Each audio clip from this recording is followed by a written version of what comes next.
What I found in my research is that there's a series of qualities that self-made millionaires have. If you have these qualities, your success is virtually guaranteed. The first is to develop a clear sense of direction. You can't hit a target that you can't see. You've got to know what you want in every area of your life. Some years ago, I worked with the Hunt Oil Company in Texas. The Hunt Oil Company was founded by H.L. Hunt, who became the wealthiest, self-made, multi-billionaire in the world. At his peak, he owned 200 companies and had a royalty income of $3 million a day. It may not happen in 6 months, it may not happen in a year, it may not happen in 2 years, but at some point, my dream is going to become a reality. Every single day, we're not waiting for it to happen. We just don't have sight. Sight is for people who live in the present. We have vision. We're going to make it happen before it happens. Many years ago, I started off poor. I started off broke. I started off pretty stupid. And over the years, I began to study the subject of success. And I had one simple idea that came upon me in my late teens, and I think it was the most important idea that I've ever had. And it was simply this, that if you study successful people and you do what they do, you will be more successful. And if you study unsuccessful people and you avoid doing what they do, then you will not be a failure. And what I want to talk to you about tonight is some of the principles that I've discovered in over 20 years of research. I have studied successful men and women. I have read biographies and autobiographies. I have looked at the characteristics and principles of them. I've studied philosophy and economics and religion and psychology and metaphysics. And I've come to 10 key qualities. Now, there may be more and there may be less, but I find that each of these 10 qualities that successful men and women have, that if you have these 10 qualities, there's nothing in the world that can stop you. Everybody wins and no one loses. Our first interest is to survive. What does it take to survive? Our second interest is to succeed. What does it take to succeed? What does it take for me personally to survive and to succeed? Can I legitimately be interested enough in the things that help me both succeed and survive? Here's what I discovered. The answer is yes. And he was interviewed by a friend of mine on television before he died in the early 70s. And he was asked, what are the secrets to success? He said, the keys to success have only been 2 through all my life, and I will tell you what they are. He said, number 1, he said, decide exactly what it is you want and write it down. And number 2 is determine the price you're going to have to pay to get it, and then resolve to pay that price. Now, let me give you a quick exercise, which is my only take-home or homework exercise for our time together. I want you to take a piece of paper like this and write down 10 goals that you'd like to accomplish in the next 12 months.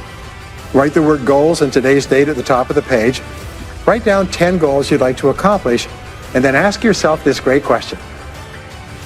If you could only accomplish one goal on this list, which one goal would have the greatest positive impact on your life? Now, this is a great question because it'll usually jump out at you.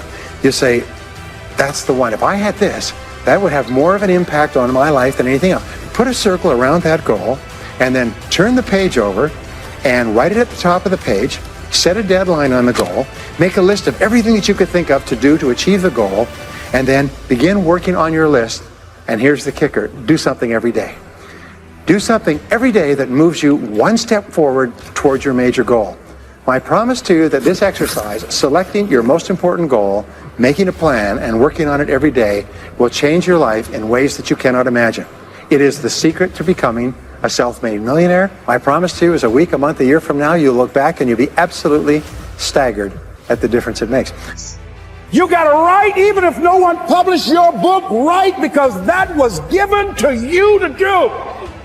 Everything in you is telling you to stop, to give up. Every muscle is aching, and you're saying to yourself, You can do it.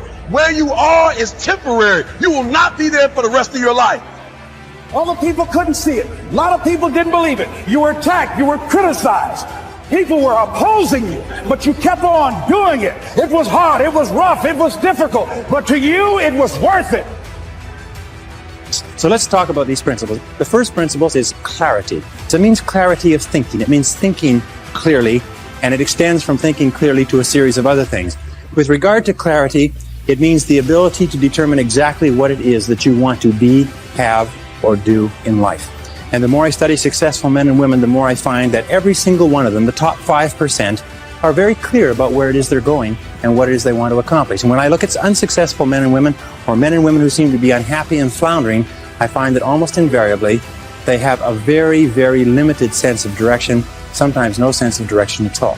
As they say, if you don't know where you're going, any road will take you there. If you do not have clear, specific goals for your life, you are doomed forever to work for people who do. And that seems to be the case. And yet only 5% of people have goals. So the key starting point with regard to clarity is to know where it is you're going and what it is you want to be and what it is you want to have and what it is you want to do. The second key with regard to clarity is decisiveness. Be decisive. I have never met a successful person who was indecisive, and I've never met a failure who is decisive. Be decisive. Develop the characteristic and quality of decisiveness. We know that the reason why we are indecisive is because we're afraid of making a mistake. But the terrible thing is that the way that we think becomes a habit. And the habit of indecisiveness can condemn us to failure. We can be talented and intelligent and ambitious, but if we cannot make the hard decisions in our life, and if we cannot make decisions readily, then what happens is we always have to work for people who do make decisions readily. Now, the interesting thing about decisions is that about 80% of decisions should be made the first time they come up. And if you make decisions every single time they come up, sooner or later you will develop the habit of decisiveness. You'll be very clear about what it is you want, and it's easy to make decisions if you know what it is you want to accomplish. I was giving a seminar not long ago, and a gentleman came up to me. He said, you know that goal-setting exercise? It changed my life. He said, I was broke, I was divorced. He says, I was an alcoholic, and somebody dragged me to one of your seminars.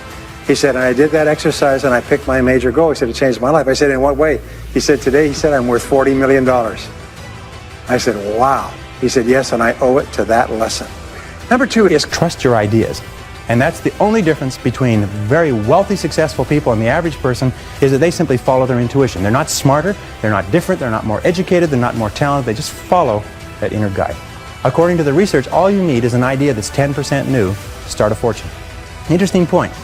The single greatest source of self-made millionaires in America, do you know what industry it is? Can you guess? You wouldn't believe it. Dry cleaning.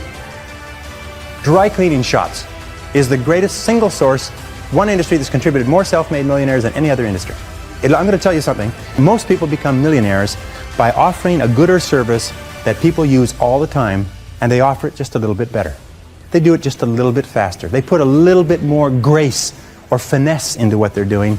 They handle it, they wrap it, they are more polite. The restaurant that has people coming back to it. The most amazing thing that you've found throughout your life is that when you make a decision, that wonderful quote that Cam quotes, when you make a decision, nature moves too.